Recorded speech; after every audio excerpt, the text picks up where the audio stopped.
Hi friends, എല്ലാവർക്കും നമസ്കാരം. ഇന്ന് നമ്മൾ ഒരു നാടൻ പലഹാരത്തിൻ്റെ റെസിപ്പിയാണ് കാണിക്കുന്നത്.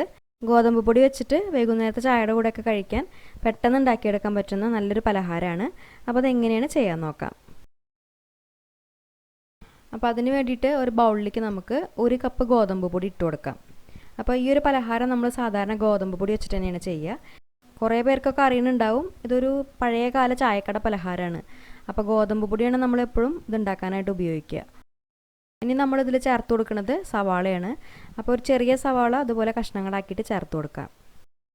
അടുത്തതായിട്ട് വേണ്ടത് പച്ചമുളക് നമ്മുടെ എരിവിനനുസരിച്ച് ചേർത്ത് കൊടുക്കാം.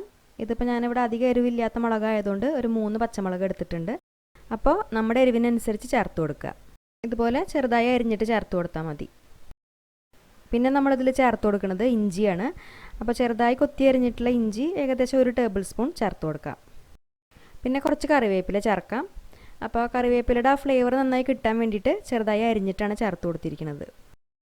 പിന്നെ നമ്മളിതിൽ ചേർത്ത് കൊടുക്കുന്നത് നാളികേരക്കൊത്താണ്. ഈ നാളികേരക്കൊത്ത് ചേർത്ത് കൊടുക്കുമ്പോഴാണ് ഈ പലഹാരം നല്ല ടേസ്റ്റ് ഉണ്ടാവുള്ളൂ. അപ്പോൾ നമ്മളിത് എന്തായാലും ചേർത്ത് കൊടുക്കണം. അപ്പോൾ നാളികേരക്കൊത്തിൻ്റെ അളവ് എന്ന് പറയുമ്പോൾ നമുക്ക് എത്ര വേണ്ടത് വെച്ചാൽ അതിനനുസരിച്ച് ചേർത്ത് കൊടുക്കാം.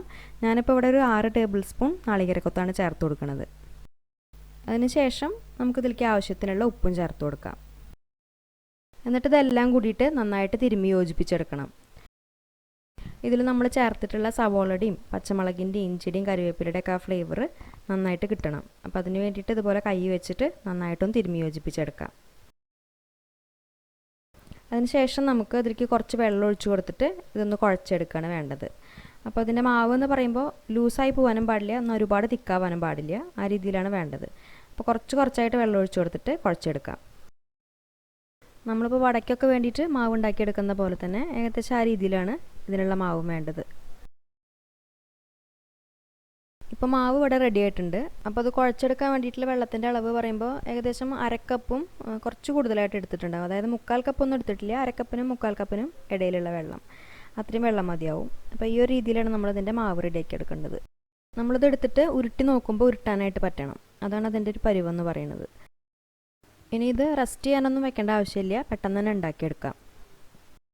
അപ്പോൾ അതിന് വേണ്ടിയിട്ട് ആദ്യം നമ്മുടെ കൈ രണ്ടൊന്ന് കുറച്ച് വെള്ളത്തിൽ നനച്ചെടുക്കണം. എന്നിട്ട് ഈ മാവിന്ന് കുറച്ചെടുത്തിട്ട് ഇതുപോലെ ഒന്ന് ഉരുട്ടിയെടുക്കുക. അതിനുശേഷം ഇതുപോലെ കയ്യിൽ വെച്ചിട്ടൊന്ന് പരത്തി കൊടുക്കുക. ഇതുപോലെ നന്നായിട്ട് പരത്തി കൊടുത്താൽ മതി. ഞാനിപ്പോൾ ഒരു മീഡിയം വലുപ്പത്തിലാണ് ഇത് പരത്തിയെടുത്തിരിക്കുന്നത്. അപ്പോൾ വലുപ്പമൊക്കെ നമ്മുടെ ഇഷ്ടത്തിനനുസരിച്ച് മാറ്റം വരുത്താം. അതിനുശേഷം നമ്മളിത് എണ്ണയിൽ വറുത്തെടുക്കുകയാണ് ചെയ്യുക. അപ്പോൾ എണ്ണ നന്നായിട്ട് ചൂടാക്കാനായിട്ട് വെച്ചിട്ടുണ്ട്. നന്നായിട്ട് ചൂടായി വന്നതിന് ശേഷം മീഡിയം ഫ്ലെയിമിലാക്കി വയ്ക്കുക. എന്നിട്ട് ഇത് ഓരോന്നായിട്ട് എണ്ണയിൽ ഇട്ട് കൊടുത്തിട്ട് ഫ്രൈ ചെയ്തെടുക്കാം. ഞാനിപ്പോൾ ഇവിടെ വെളിച്ചെണ്ണയാണ് കേട്ടോ എടുത്തിരിക്കുന്നത്. ഇതൊരു നാടൻ പലഹാരം ആയതുകൊണ്ട് വെളിച്ചെണ്ണയിൽ ഫ്രൈ ചെയ്തെടുക്കുമ്പോഴാണ് കൂടുതൽ ടേസ്റ്റ് ഉണ്ടാവുക. പിന്നെ ഇത് നമ്മൾ മീഡിയം ഫ്ലെയിമിൽ വെച്ചിട്ട് തന്നെയാണ് ഫ്രൈ ചെയ്തെടുക്കേണ്ടത്. ഒരുപാട് ഫ്ലെയിം കുറച്ച് വെച്ച് കഴിഞ്ഞാൽ ഇത് നല്ലോണം ഹാർഡായി പോവും. കൂട്ടി വെച്ച് കഴിഞ്ഞാൽ അതിൻ്റെ പുറംഭാഗമൊക്കെ പെട്ടെന്ന് തന്നെ കളറൊക്കെ മാറിയിട്ട് ഉള്ളിലങ്ങനെ ശരിക്കും വേവില്ല. അപ്പോൾ ഒരു മീഡിയം ഫ്ലെയിമിൽ വെച്ചിട്ട് തിരിച്ചും മറിച്ചും ഇട്ട് കൊടുത്തിട്ട് നല്ലൊരു കളറാവുമ്പോൾ നമുക്കിത് എണ്ണയിൽ നിന്ന് എടുക്കാം. ഇപ്പോൾ അത് 2 സൈഡ് നല്ലൊരു കളറൊക്കെ ആയി വന്നിട്ടുണ്ട്. ഇനി ഇതുപോലെ നമുക്ക് ബാക്കി വരുന്ന മാവും ഫ്രൈ ചെയ്തെടുക്കാം. ഇപ്പോൾ ആ മാവ് മുഴുവനും നമ്മൾ വറുത്തെടുത്തിട്ടുണ്ട്. ഈ ഒരു വലുപ്പത്തിൽ നമുക്കൊരു 9 എണ്ണം വരെയൊക്കെ ഉണ്ടാക്കിയെടുക്കാം. പിന്നെ അത് വറുത്തെടുക്കുമ്പോൾ അങ്ങനെ പൊങ്ങി വരുന്നില്ല കേട്ടോ. നമ്മളിതിൽ ബേക്കിംഗ് സോഡ ഒന്നും ചേർത്ത് കൊടുക്കണില്ലല്ലോ. അപ്പോൾ ഇങ്ങനെ തന്നെയാണ് ഉണ്ടാവുക. പക്ഷേ കഴിക്കാൻ നല്ല ടേസ്റ്റാണ്. ചൂടോട് കൂടിയിട്ട് തന്നെ കഴിക്കണം. ചൂടാറി കഴിഞ്ഞാൽ അത്ര നന്നാവില്ല. നല്ല ചൂടോട് കൂടിയിട്ട് കട്ടൻ കാപ്പിയുടെയും കട്ടൻ ചായയുടെ ഒക്കെ കൂടെ കഴിക്കാൻ അടിപൊളിയാണ്. അപ്പോൾ ഗോതമ്പ് പൊടി വെച്ചിട്ട് നമുക്ക് പെട്ടെന്ന് ഉണ്ടാക്കിയെടുക്കാവുന്നതേ ഉള്ളൂ. അപ്പോൾ ഈ റെസിപ്പി നിങ്ങൾക്ക് ഇഷ്ടപ്പെട്ടു എന്ന് വിചാരിക്കുന്നു. അപ്പോൾ എന്തായാലും ട്രൈ ചെയ്യുന്ന സമയത്ത് നിങ്ങളുടെ അഭിപ്രായങ്ങളൊക്കെ അറിയിക്കൂ. പിന്നെ ഈ വീഡിയോ നിങ്ങൾക്ക് ഇഷ്ടപ്പെട്ടാൽ ലൈക്ക് ചെയ്യാനും ഷെയർ ചെയ്യാനും മറക്കരുത്. പിന്നെ ചാനൽ ഇതുവരെ സബ്സ്ക്രൈബ് ചെയ്യാത്തവർ മറക്കാതെ ഒന്ന് സബ്സ്ക്രൈബ് ചെയ്യുക. അപ്പോൾ ഇനി നല്ലൊരു ഈസി റെസിപ്പി ആയിട്ട് വീണ്ടും വരാം. താങ്ക്